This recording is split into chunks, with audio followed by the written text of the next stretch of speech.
let's have some questions and answers, and create a dialogue between us. Not that all of it is not dialogue, all of it, I feel, how really I feel is that this has been a dialogue all 3 evenings. Who the speaker and who the listener is very, very blurred. Yes, please. Namaste. Namaste. Welcome to the family. It's been a great pleasure listening to you, and but more to the point, it's been a great pleasure to know how much our teacher has prepared us, because everything that you have said has, in my mind, been covered greatly in wonderful detail by our teacher. And I was thinking that how fitting it is that you have been visited by Sri Aurobindo. My favorite book, of course, is Mind of the Cells, and includes his work in great detail. And I don't really have a question, but when I read that book, I was thinking that Mother was doing a lot of quantum leaping there. Mm-hmm. And into the Akasha, I read it about 3 years ago. Of course, it was on our reading list, because Ram really wants to press us into that phasing that he taught us a couple of years ago. And what I say to you is the quantum leaping that we do in all our disciplines is exactly what you're talking about. Mm-hmm. So we are well prepared in that. That's right. My question to you is, within the domain of the Akasha, I've had a thought that the void thought about the egg, which then gave birth to the chicken, which then hatched dimensional mind, the egg. So what do you say to that? That is the tangled hierarchy. Okay, so be it. So be it. It's a great, great analogy. Chicken or the egg, which comes first? When there is no distinction, the question disappears. It all comes from emptiness then, right? That's the dance. Please. You said that we should never trust scientists who's saying that he saw an electron. You remember that? Yes. Yeah. Do you suggest us to think that because he is a scientist? No. Nobody can see an electron, because electrons, the world is built in such a way. The world is built in such a way that in ordinary consciousness, we cannot see an electron without the intermediary of macro apparatuses. In other words, the electron that we see in our apparatuses is an amplified image of the electron. See the difference? The macro amplifies the micro before we can see them in the physical world, and for good reasons. Because if we saw an electron directly, then we could not form consensus about the electron to discover about all these wonderful things about the electron. We could never have consensus, just as it is so hard to form consensus about thought.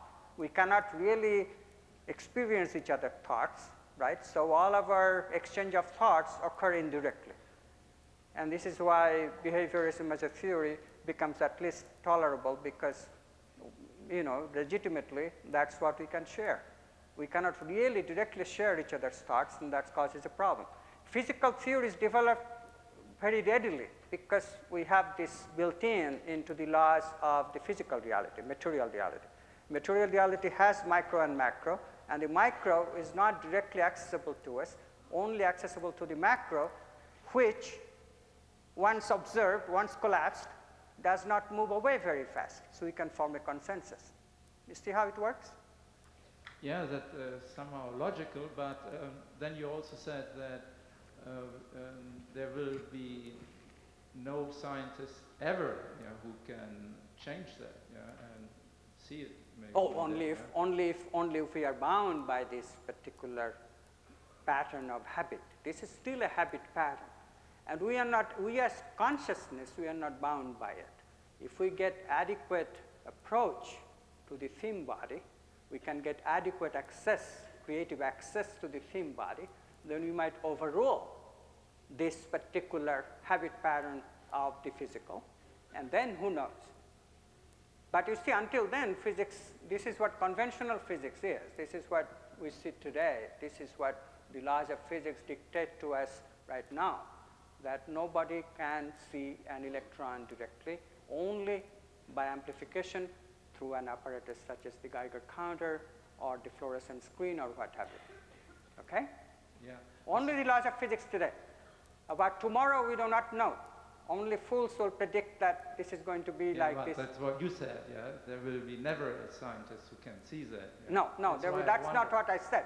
Did I say that? Yeah, that's what you said. Never a scientist? Yes, No, yeah. there has been never a scientist. Okay, if I have said that, I retract that immediately. Okay. Uh, Because I thought about the no, chart. I'm not predicting about the future. The future, we are going to be, you know, my vision is that we are going to be supra-human beings, and Yeah, who knows what rewriting of the physical laws we will do at the time. Why try to predict that which is completely unlimited freedom? Yeah, exactly. Prediction is a bad habit that we have to give up.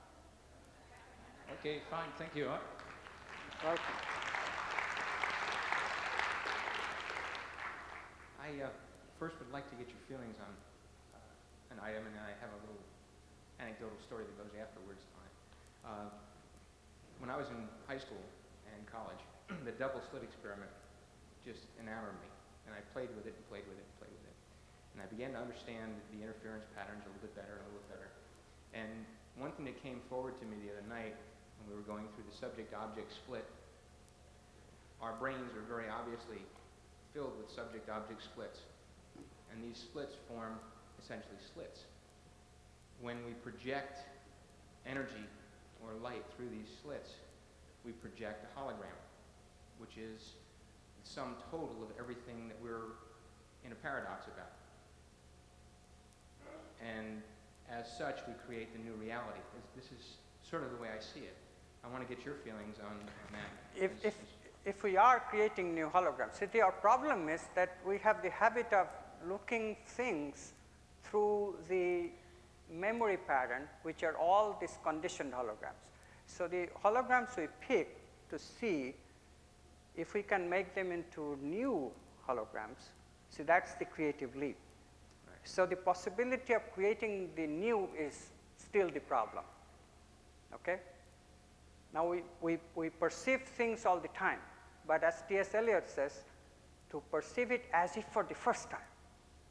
See, if we could perceive every experience as if for the first time, when you pick up that bow in the morning tomorrow, and if you do it again for the first time, every time you do it, if it is for the first time, you will find that there is a difference in how you are experiencing it. You go into the labyrinth, and if it be the first time, there is a difference. But it's all this memory that, oh, how I did it the last time. Let's see, I have to compensate. Or I have to go this way because I remember a little bit. All that is the problem. Okay. So do it for the first time. Beginner's mind is how the Buddhists put it. It's very, very beautiful. Beginner's mind, have the beginner's mind. That's the creative mind. That's the spiritual mind. Spiritual mind is always the beginner's mind. What I understand is that when you bring the energy up, when you say with the Kundalini experience, when you bring the energy up and you refresh everything, right. At that so point in time, you're at that verge. Right. The activation energy is the triggering. There are two important things in creativity that needs to be emphasized again and again. Intention I have emphasized, but I have not, I did emphasize triggering, but triggering is this moment of embarrassment, the moment of the unexpected, the monkey wrench falls, that's the triggering. So those two things are extra, unpredictable. Intention, there's no predictability about intention. The predictable intention comes from where? From the ego. That's the beginning. But the intention that is pure, that purity of intention, we can only aspire towards. We can be inspired to do it. But that intention, that pure intention, is not ego's place. Ego cannot do it. Ego's intention is very self-oriented intention. This intention of the divine or God's will, that is what plays all the time, but to tune with it takes a quantum leap by itself. But nevertheless, this intention is fundamentally important in creativity. as difficult as it is, we start with something. We start with ego's intention and we go from there. Similarly, this triggering is again very unpredictable and very difficult for the ego to accept because it's also unpredictable. The ego is always presenting old holograms, old memories, old stuff, and to have that preparedness, the open mind, which then can be triggered just by these unexpected things, a frog leaps or as something snaps and somebody says something, to wake up in that moment. That's very important for the quantum leap. So basically we are just talking back and forth agreeing, right? The story that I wanted to relate on that issue was back a number of years ago. We had an event where a lot of things happened in the field, and I ended up with a broken nose. And I walked around for an entire summer with my nose twisted to the side, deciding that I was going to heal it somehow. And being of very heavy gravity, the movement of matter was very, very slow at that point. Right. And we went into the field in the follow-up in September, and I had been focusing for a very long time, and my intent was very powerful on this, but I just couldn't get the energy moving. And as we all do, we were walking through the field doing our breath and trying to move the energy as hard as I possibly could. Right. When I come up to the fence, I very rarely miss the rail with my hands. And in this one moment, my hands went right through the rail, and I usually walk slowly, but I must have been doing about 30 miles an hour. Because when I hit the fence, I hit it face first, flat on my nose. At that point in time, dear Vicky was standing next to the fence and said, "Are you all right, Ed?" as I climbed up off my knees. And the first thing that came out of my mouth is, "My goodness, my nose is straight."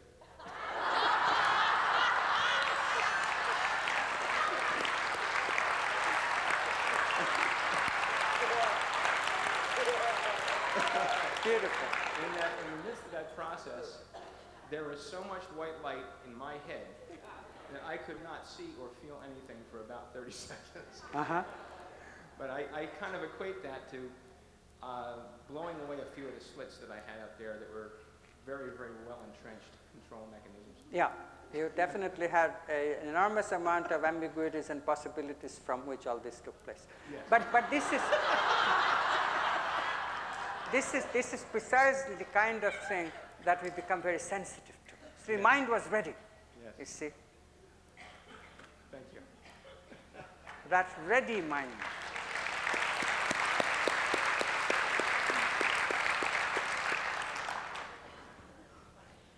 Could you please elaborate on a statement that you made Saturday night, which was to the effect that men have a greater fixity in them? Say it again, please.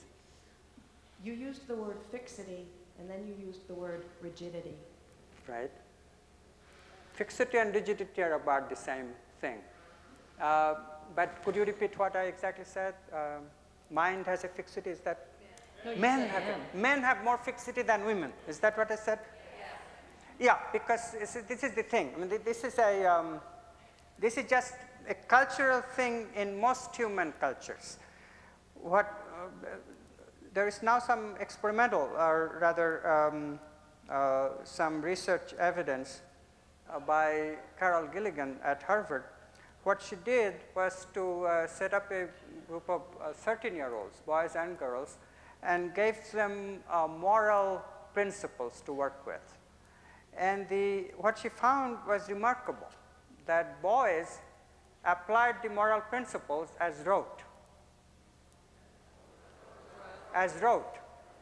They had a moral principle and they applied it in all cases in the same way. They could not make an exception. In other words, I'll give you an example. A person is hiding in your house. He is being pursued by a villainous guy who has murder in his mind. And this person has asked for your refuge and is hiding in your back room, and the guy comes with an open gun and asks, "Did you see a guy who is running this way?" And you say, "Yeah, he is hiding in my room." Because you have a principle that always tells the truth, right? Typically, boys do this kind of thing. They cannot apply the moral principle case by case. And what Carol Gilligan found is that the girls are much more malleable that way. They could apply the same principles, but in a logical case by case basis. In other words, they knew about relationship. Invariably, you will find that the man-woman struggle largely comes from this, that men are fixed in their opinions and cannot make the exception for this particular case. Women has the opposite problem sometimes. There are sometimes general principles too which applies, you know. Like when you are accepting laws of physics, then you don't say, well, maybe in the presence of a proton, because the electron is so much attracted to the proton, the electron would behave differently than it behaves with a neutron. Now, electrons are not like that. The laws of physics remain pretty much the laws of physics until, of course, those miraculous states are reached by humans. But this is the thing, though, that in human affairs, it's not like laws of physics. In human affairs, the flexibility is very important. So women are able to act in context. Men have more rigidity in that sense. Okay? And would you share with us what your thoughts are on what love is? What love is? You want a thought on that?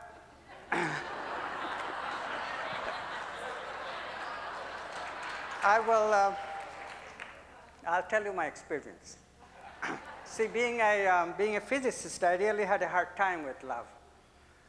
So I get married remarried in 1974, and that was the time when my life was sort of changing, midlife transition of a first order. And so after 10 months of, I couldn't even get very many dates, let alone somebody to marry me. But this woman, she somehow married me. So, and then she says that you don't really know how to love. I say, oh yeah, but I love you. And she says, you don't know what love is. So I don't really believe it, of course. And she also is very open about, and she says, no, I don't love you either because I don't know what love is either. She's not hiding anything. But I don't believe her, and I know that I love her, right? But gradually it starts dawning on me that I really don't know what love is. So years go by.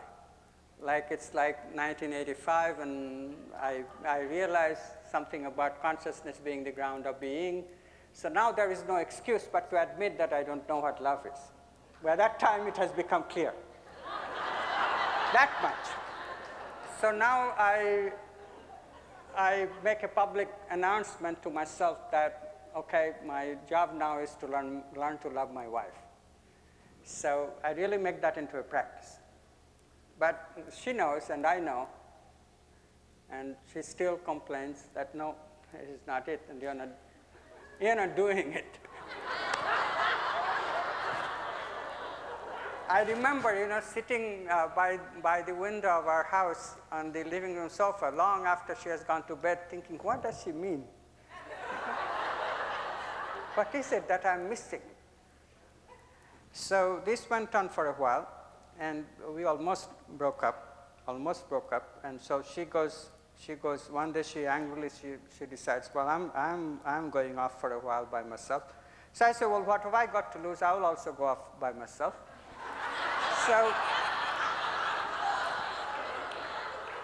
So I went to a place called Lone Pine in the Sierras, where I met a great master named Franklin Wolf.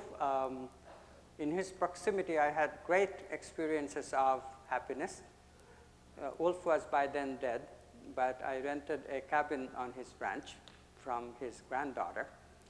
And the deal was that I'm not to be disturbed, and I'm there holed up, no speaking with anyone, just do the regular exercises and meditations, and just stay with the question of how to love my wife.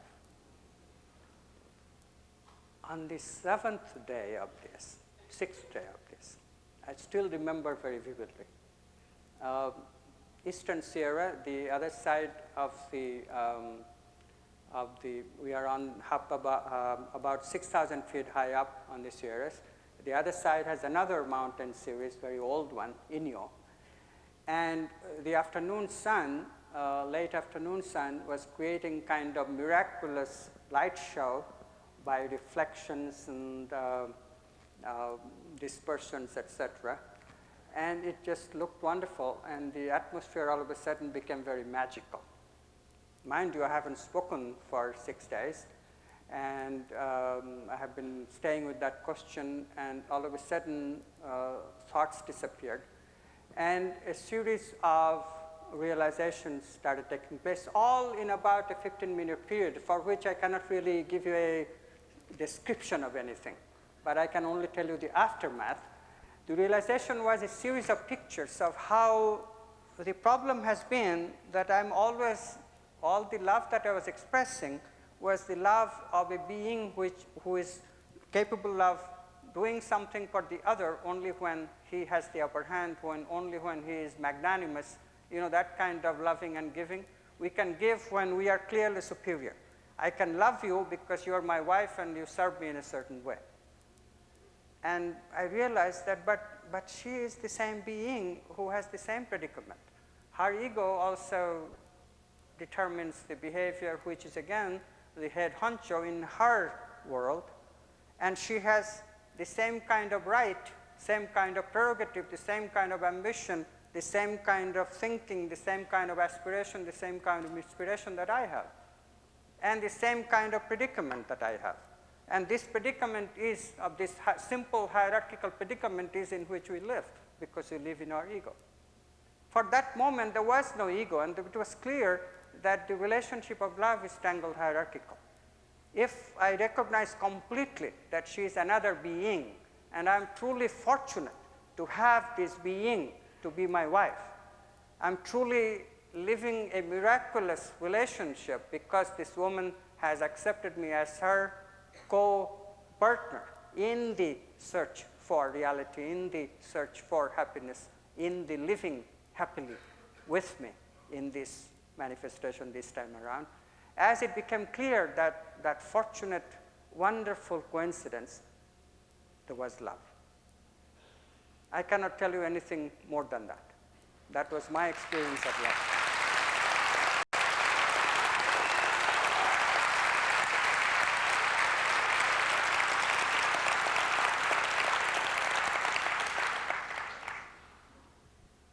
Doctor, I wanted to tell you that your address on Sunday night was very helpful to me personally when I reflected on your explanation of the quantum model, and especially the apparent contradiction or dualism or dilemma between wave and particle function. And when I contemplated that on the field, I experienced myself both as particle and wave, and in the attempt to resolve that, I came to some insight. I did find my card.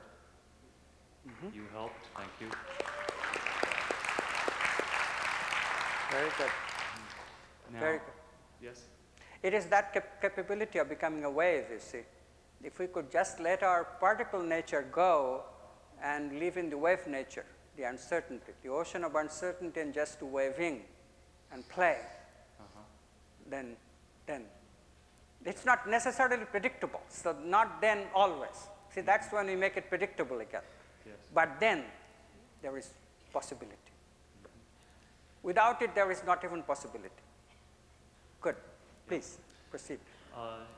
I found it intriguing that you postulated the experiment of correlating the random number generator with our audience here.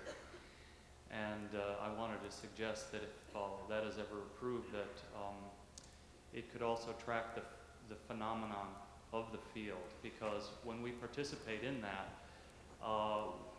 it appears that the sequence of people finding their card happens in a wave pattern. Really? Yes. Oh, that's... Okay. And, yes? Good. That's something to be definitely to be remembered, because that is precisely if an independent observer see the wave pattern and we find the same pattern in the behavior of the random number generator, that would be a tremendous boost for what we are talking about. Yes. Good suggestion. I was curious to know if, as an observer of our disciplines, it was a whimsical kind of thought that I had that with your training as a scientist and your vast background in all of the experiments that have been done in quantum physics, has our teacher set up, has he constructed some of these disciplines that suggest to you experiments or phenomena that's observed in the laboratory? Is there any, is just kind of a, has anything occurred to you as an observer that you'd want to share with us in the construction of our disciplines and our tests? The random number generator one already occurred to me, although you gave it a twist, which is very interesting. Other than that, I haven't given too much thought except to study the channeling phenomenon itself. One of the things that two things I definitely want to do in the future. One requires an experimentalist, but I'm trying to find somebody who will do an EEG experiment with Ramtha. There is a problem with that because I was watching Ramtha's video and he moves a lot, and movement is a big problem with EEG machines. But when Ramtha talks with you when you are sitting by him, then he doesn't move. He's quite still. So I think we can do EEG recordings of Ramtha discoursing, even if it is just dialoguing, versus get a normal bass reading with Jay-Z. And comparing these two is very, very hopeful to give probably the most distinctive signature of the channeling phenomenon.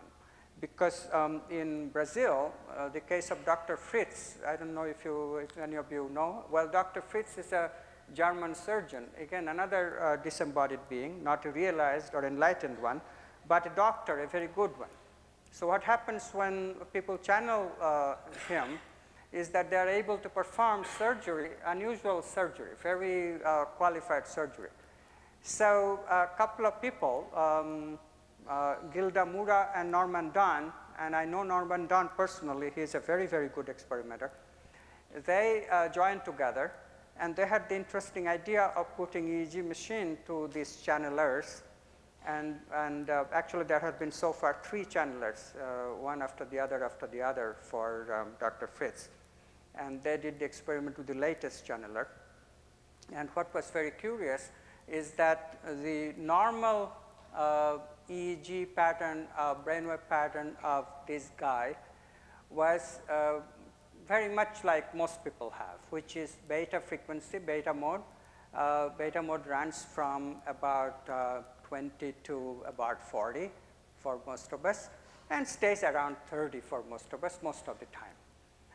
And very rarely, only in the moment of extreme concentration, which this particular fellow was completely unable of, because they ran the baseline EEG and they never found any over 40 hertz oscillation beta mode in his brainwave pattern. Now, lo and behold, when Dr. Fritz arrives, is channeled, and he's performing these operations, they took the EEG readings, and guess what? The 40 mode, over 40 mode, ultra high frequency beta mode.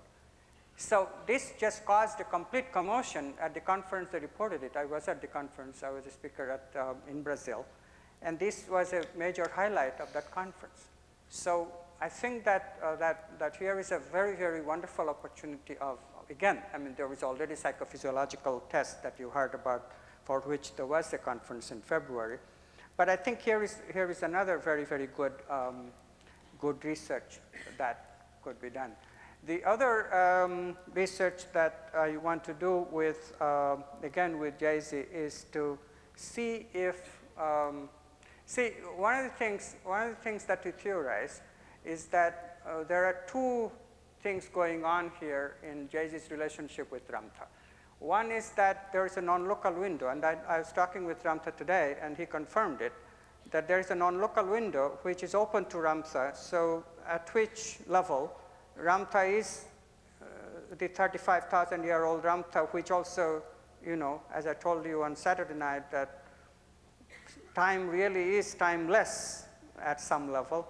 And at that level, that 35,000-year-old Ramtha is as real as this Ramtha.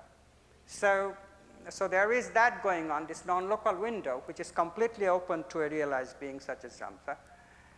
But there is also Ramtha's character pattern, which is the quantum monad that is Ramtha. Now, the quantum monad that is Ramtha, that Ramtha uses the content of Jayce's memory pattern for its exposition of reality to you, whom this Ramtha teaches. So it makes complete sense of feeding Jayce's brain with memory of all kinds of recent things, such as the new science that we are discovering, and it would be extremely curious to see what Ramtha does with it. My feeling is that if we feed this additional information to Jayce, Ramtha will use it in such a way that we cannot use it so far because we don't have that pattern of character. You know, Ramtha is an Einsteinian ability compared to Amit Goswami, I think. I mean, this is a hypothesis. So, because this is a realized being, you see. I mean, the character pattern is enormously sophisticated. And so my feeling is that maybe that we find something new through research by such a being, okay? It's worth trying anyway. Are you with me? Yes. Good. So let's put some pressure on Ramtha from this side. Thank you, Doctor.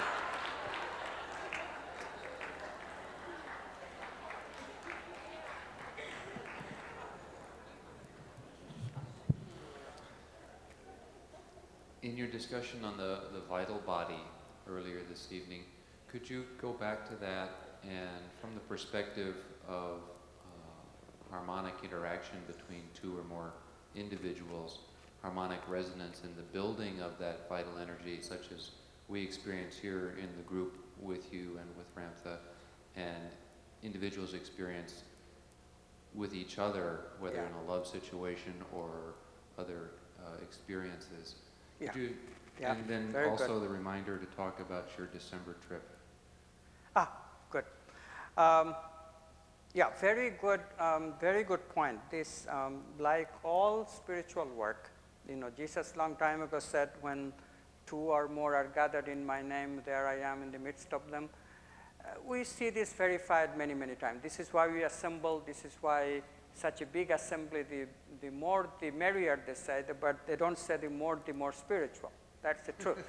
Merrier, I don't know. So it is really true that this quantum non-locality, and these experiments now are showing this very clearly. I told you about the random number generators, how when our intentions are focused, you know, we have this interconnectedness of the non-locality of consciousness that clearly shows in the enhancement of the phenomenon via our collective intention.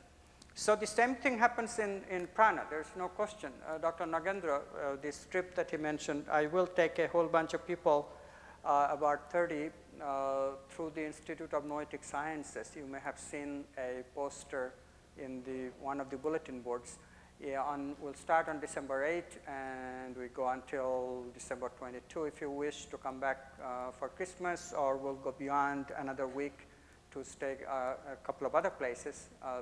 The trip is to South India, and the idea is to learn about such things as prana.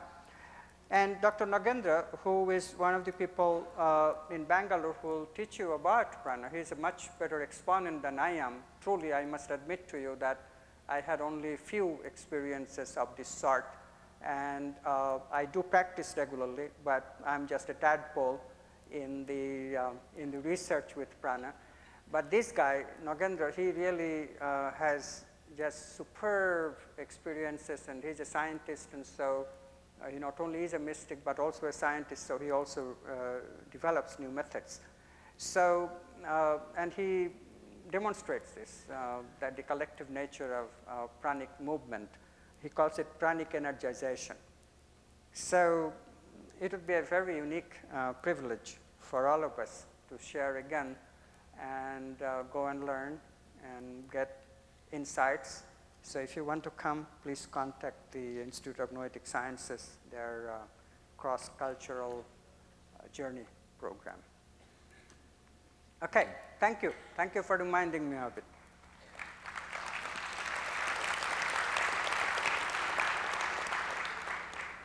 Greetings. As you've been told, Ramtha prepares us quite well in this field of quantum mechanics and physics and consciousness and energy creating reality, which is a cornerstone of school. All our disciplines are accordingly and very in-depth, and be it in the field consciously focusing on a symbol, thought, creating reality card. Now, we take these disciplines at different levels home to participate, to continue to create that reality, depending on our passion and how much we wish to do that. So we do carry it right on into our life. That's the purpose of this. Now, with that, you, with your very much knowledge base and awareness, do you practice or have a particular technique to, I would say, manifest your thoughts in reality that you are consciously aware of, that you do daily to show that C&E creates R? Do you have an aspect as a scientist or as yourself in your learnings that you do yourself? Good question. I have more or less devoted most of my life to mental creativity. Only recently I have gone into vital energy creativity. My feeling is that until the vital is stabilized in me, it is not very good to attempt to do physical creativity or manifestation. That's what you were asking, I think. I think that that's the next step. I hope that the vital is stabilized. See, I can feel vital patterns, I can feel my chakras, I can meditate on them, I can have some occasional creative experiences with them, but they're not stabilized. And what I mean by that is a certain amount of easy access. When that easy access arises in me, then I will know that, well, now the vital creativity is somewhat, creativity is something that you can never really control. They're antithetical, control and creativity. But you know what I mean.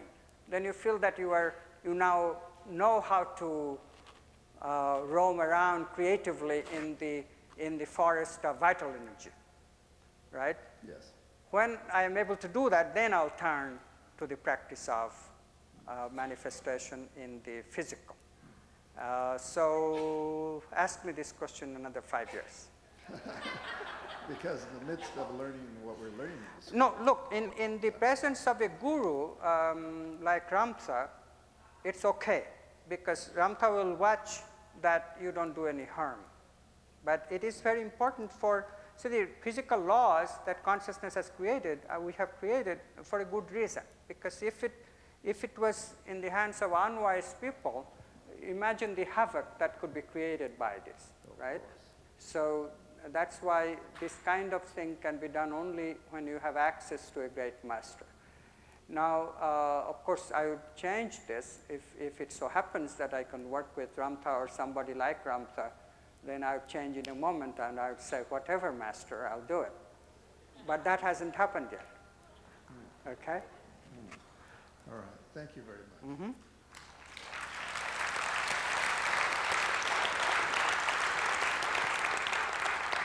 Good evening. I have a couple of questions.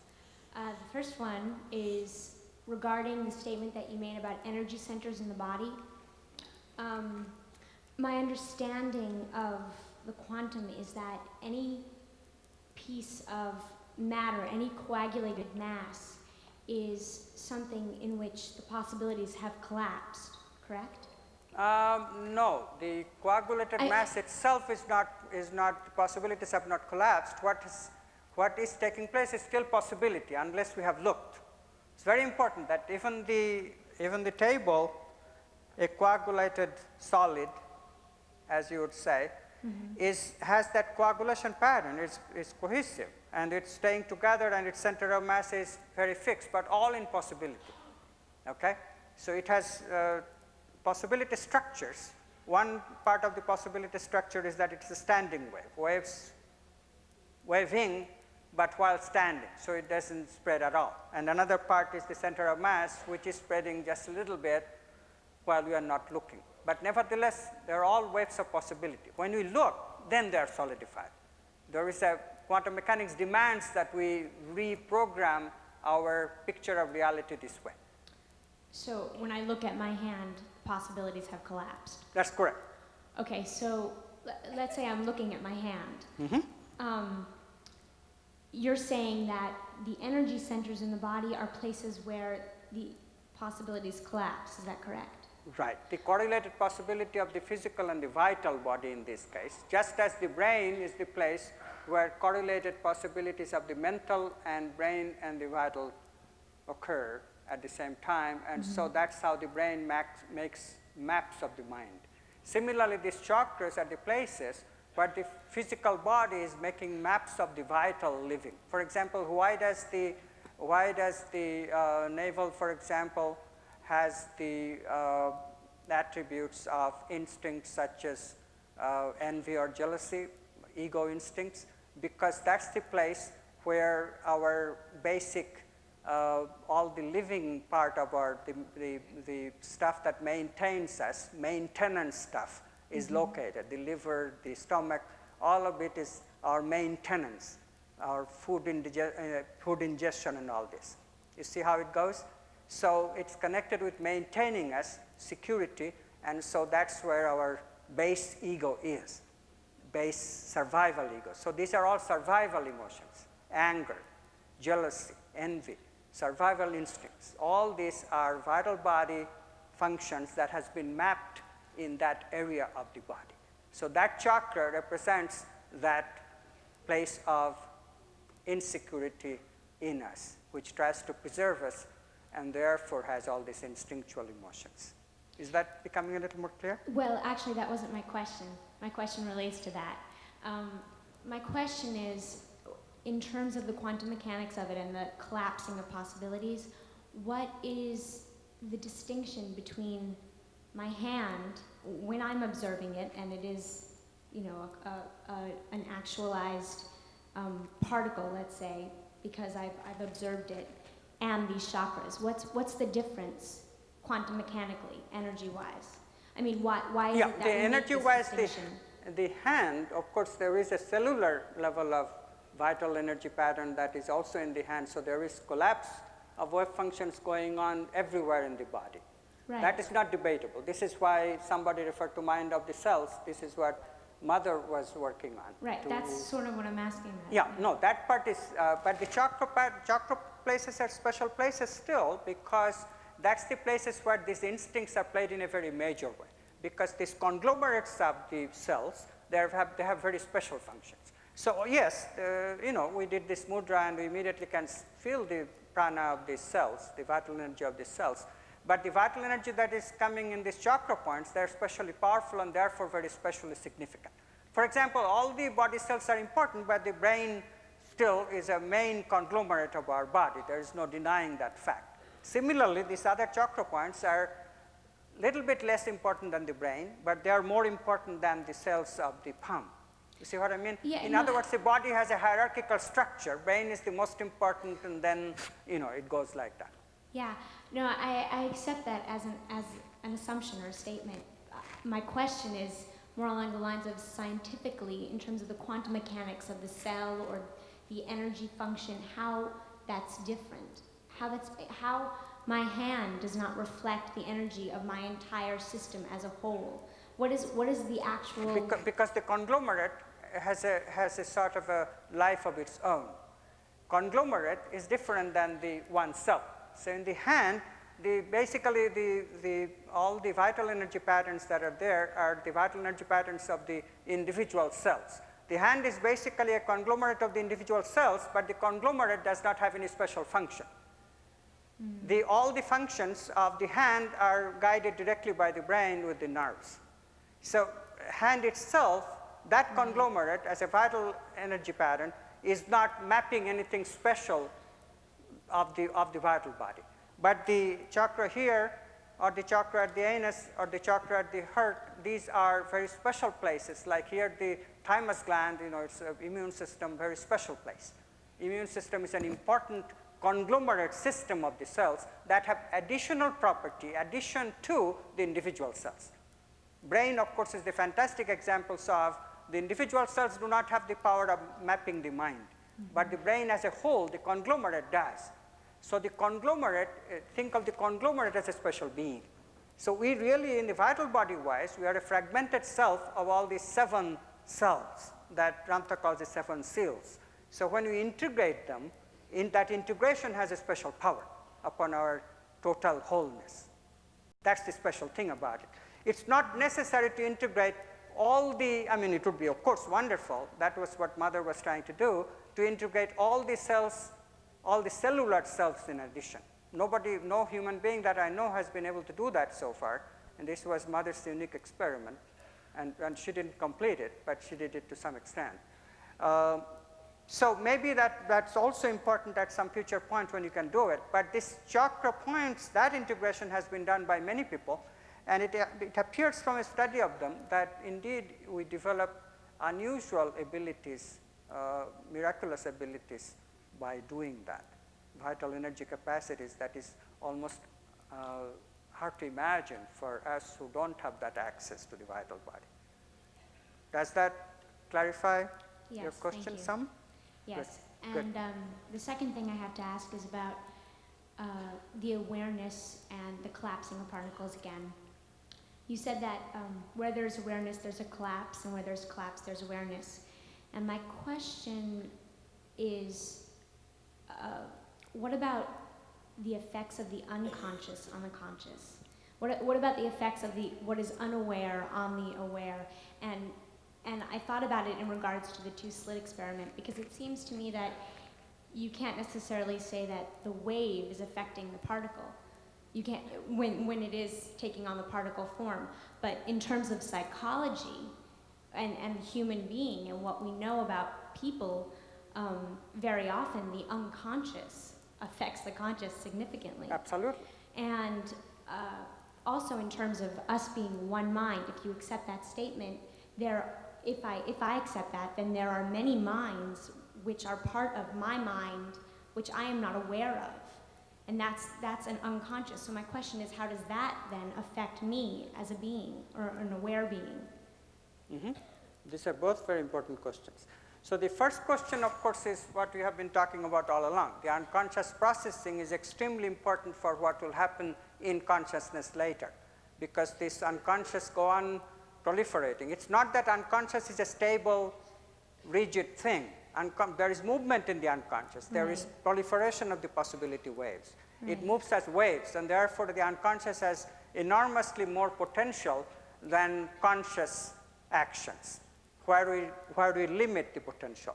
Conscious is good because then it's bird in the hand. That's not to be slighted. But unconscious is very good because it's much more unlimited than the conscious. So creativity is a play of both unconscious and conscious processing. Where the unconscious becomes very important psychologically is something that happens which is called repression. What happens is that certain trauma may happen, and then we learn to suppress certain possibilities from collapsing. And then these possibilities only can grow in the unconscious, but they are never recognized in the conscious. So this does 2 things. One thing that it does is cause phobia. What is a phobia? Phobia is unexplainable actions by a person. All of a sudden I have the urge to wash my hands in water, or I'm afraid of height. All of a sudden, uncontrollably and inexplicably. This kind of thing happens because some trauma occurred at some childhood point usually, and forever from then on, I suppress certain experiences to come up into consciousness. But those experiences nevertheless occur in my unconscious, and therefore they affect action that later on becomes conscious. So actually, my washing my hands is the result of some unconscious triggering of the same kind of experience that was present in my trauma experience. This kind of thing also occurs in the body. What is now very interesting is that there are people who are bioenergetic psychologists or body therapists.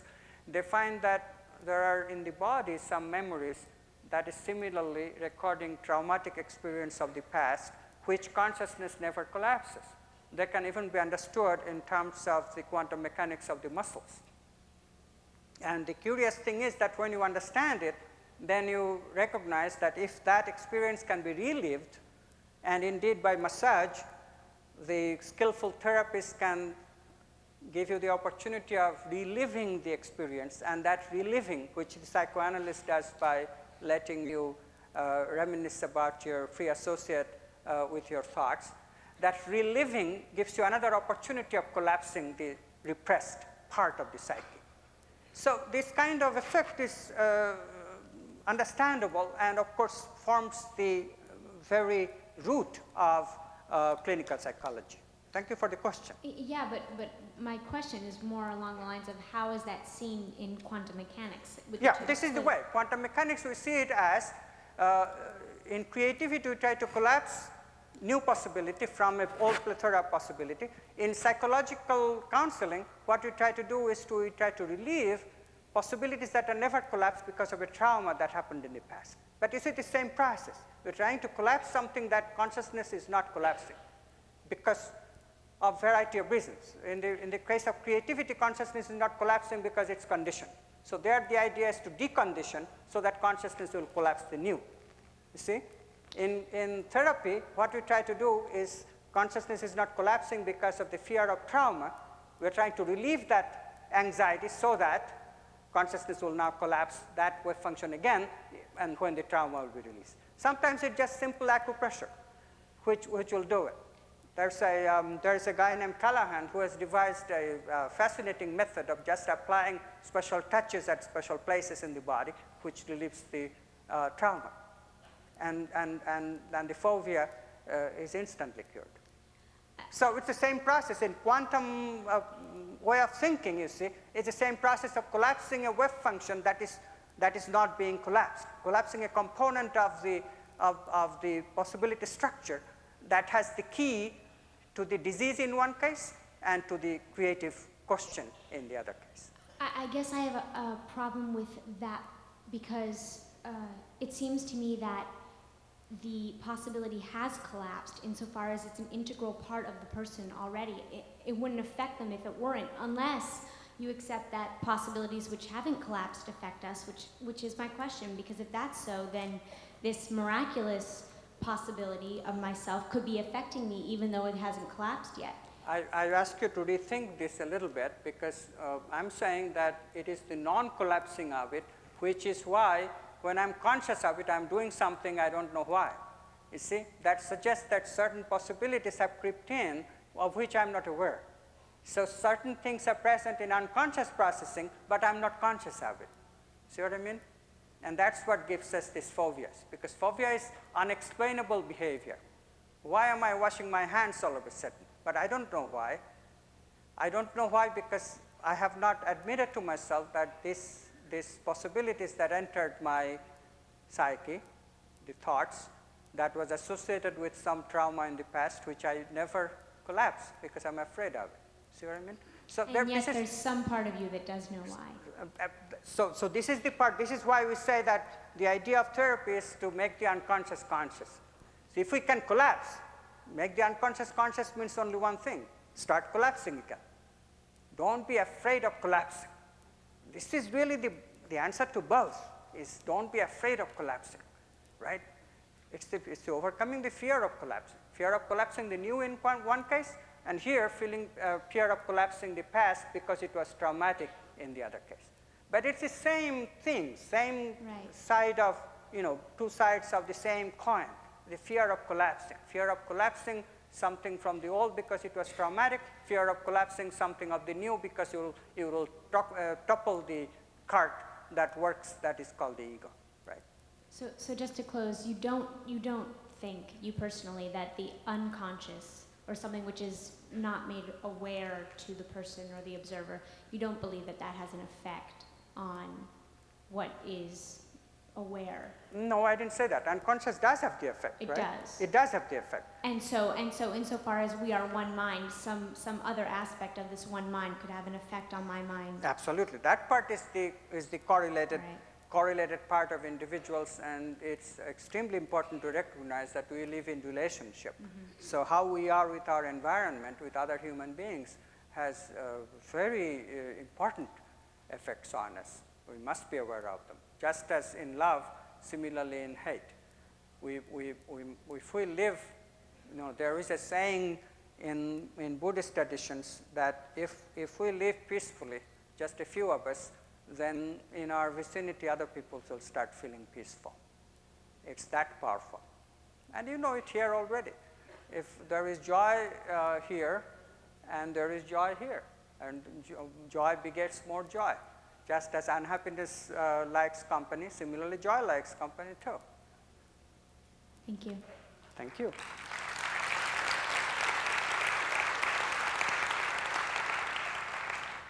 Thank you very much, Professor, for bothering to come to speak to us. We thoroughly enjoyed the discussions.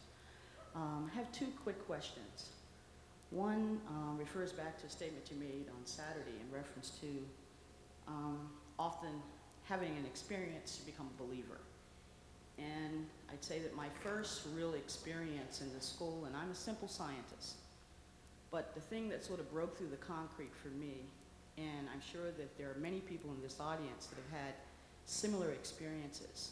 This one happened for me on the field a couple years ago, and it was a matter of becoming analogical and entering into another dimension, and as such, coming into mass contact with entities in that dimension, so that we had a solid thing that we could touch and feel in another dimension.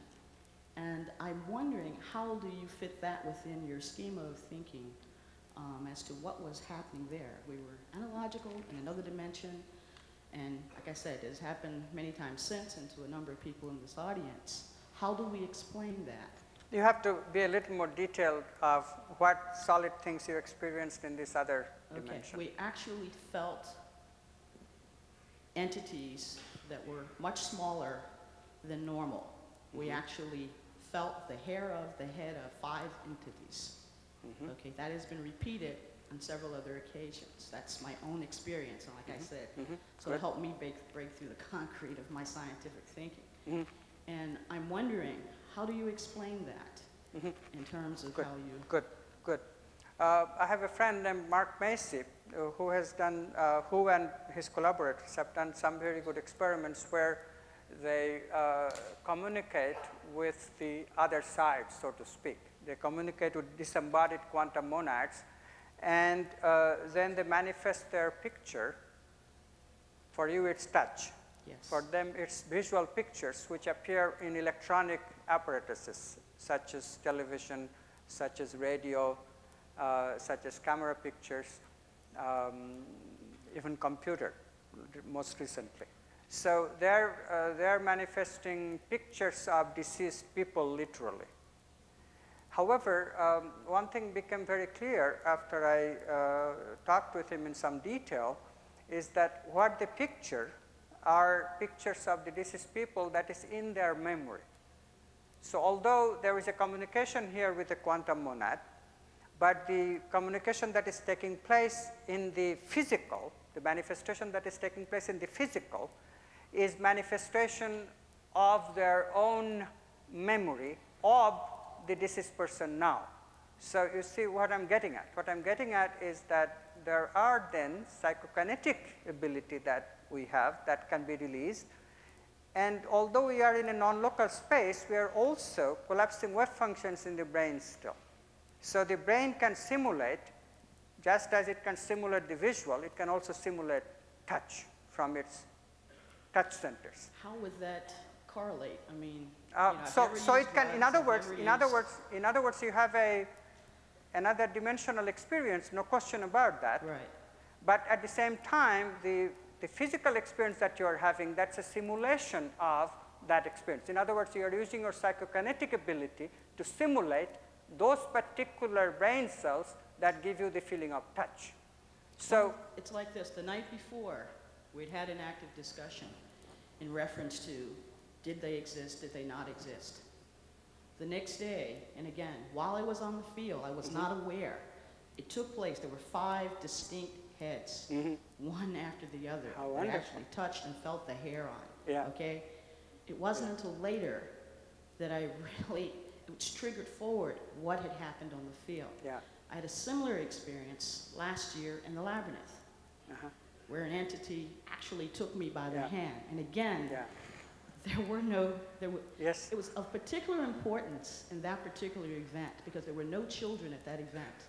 Yeah. So there was nothing, there was no one. What I'm saying is that 3-foot I share with you this, this particular experience. But most of us, including myself, have this experience in the visual. But it's the same phenomenon because there is ultimately no difference between a touch stimulus and a visual stimulus. But I mean, there are people in this audience that have walked into dimensions on that field and actually seen things. We've had different types of experiences. Of course. All I'm saying is that seeing just means that certain stimuli have been simulated. I mean, look, here is the thing I urge you to do, and this is only a model, just as yours is only a model that there was an actual physical being that somehow manifested. That's the model you're trying to tell me. Yes. What I'm saying is that this is another, you asked me what is my way of thinking. Right. So my way of thinking on this is that, see, there is one good policy that we can follow. In general, we are better off, our first attempt should be, when you try to explain any phenomenon that we encounter, is to try to explain it on the basis of no contradiction to the present science. This is where the ego is very good, the rational process is very good. No contradiction to anything that is in the present science. Now, it is possible that a miracle is happening and something really manifested. That should not be ruled out either. But the first attempt we should make is to stay within the knowledge that we have in the present science. And in the present science, we know that psychokinesis is a phenomenon that does occur. So if I don't have to bring anything other than psychokinesis, then that's an explanation that would be my first order explanation. If that could not be an explanation, then of course I would have no other way to explain this without some kind of manifestation phenomenon. But I don't think that this kind of experiences that you're describing, apparition is the same kind of experience that requires that jump of manifestation. In other words, apparition can be explained similarly as a simulation, as a projection from our mind, and the data fits that. Well, electronic voice communication is now a very well documented piece of evidence, and it fits the theory that I'm constructing of this. That doesn't mean that your experiences does not demand a new theory. It doesn't mean that at all. We just have to study it more and have to see that these images did not come from your mind and really was some manifestation of some beings about which we have no idea and no science to explain them. Well, this brings me to my second question. How do we attempt to quantify or put into science or bring into law in our inner creativity something that has no laws, that has no bounds? It's like putting in a box something that we can't put in a box. Right. You know? Right. So one should be very careful about the boxes one puts in. At the same time, one has to recognize that the reference point of the old is a good thing. See, here is the thing. We have creativity, but we also have the ego. Ask yourself the question, why the conditioning? The conditioning is necessary because without it, we don't have any reference point to create civilization. Because of the conditioning, we can count on creating civilization on the shoulder by standing on the shoulder of others. Newton discovered his laws, so Einstein could discover his laws, so Schrodinger could discover his laws. See how it goes? But And the same laws for, themselves. but so the laws are a good thing to have in the progression of humanity. Don't negate what we have. Work with the apparatus that we have. We have a certain system in which conditioning and creativity works hand in hand. We don't have to negate that. So inner creativity, fine, but that does not have to negate the ego. If that was the intention of the one, then we would have always stayed as children, forever creative and never have any civilization. But the fact is that we do grow up and we do have civilizations, right? And so let's learn the mechanism of how it works and marvel in all of it. There is Maybe just the marveling without necessarily understanding fully. You know, yeah, to have the right. experience. So we also have to be careful about never make it a straight jacket. Right. But let's have jackets, momentary jackets. Okay. And let's not hesitate to take it off when it doesn't fit. Right. Right? Thank you very much. You're welcome.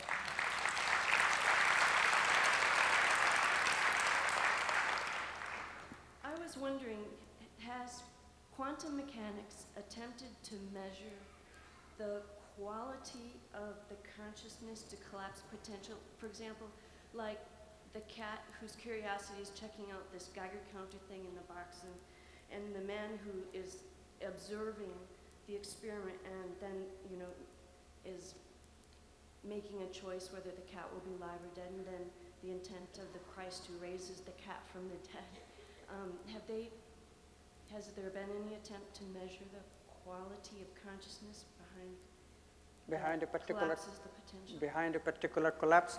Well, that's the whole issue, isn't it? If consciousness is always alive and new, in other words, if consciousness is acting in the quantum self, then that quality can make creative collapse possible. Whereas if consciousness is in the limited identity, then all it collapses is just the same old thing, right? So the quality is everything. And as far as scientifically studying this, there is a big problem because quality has an unpredictable quality. So how to study it, to set up protocols is difficult. But nevertheless, this is a very, very important research question in front of us. How to study creativity, although it is antithetical to prediction and control. But I think that with some trepidation, we might be able to set up certain experimental situations if we really had very highly creative people. One thing I told, I was discussing this with Jacobo Zilberbaum before, you know, he has disappeared. Nobody knows how. But before that, I had a long discussions with him if we could set up EEG machines with people of great creativity. If you could set up some kind of measurement where we could measure the quality by the coherence of the EEG apparatuses. It is a fact that if two people meditate together, I told you about the data, it is a fact and then there is synchrony in the brain potentials. So is it possible that if people work together, then similarly we could see synchrony, more synchrony reflective of that quality of consciousness that is showing?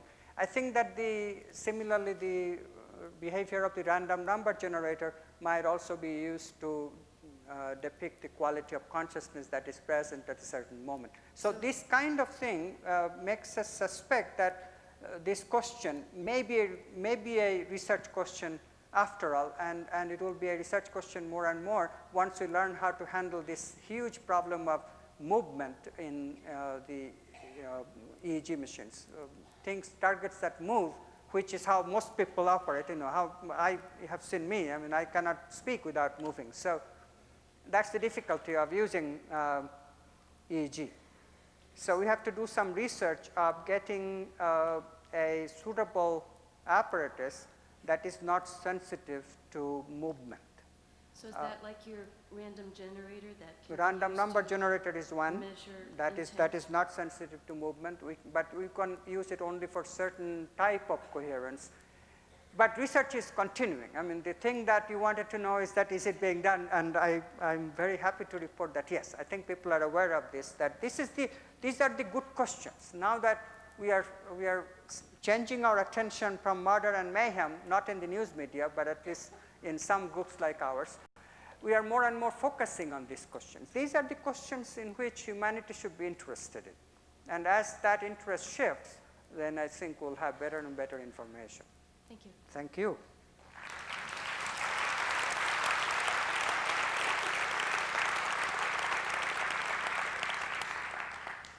Dr. Goswami, thank you very much for spending the 3 evenings with us. We appreciate the knowledge you shared with us, your humor, and your love. Thank you very much. I want to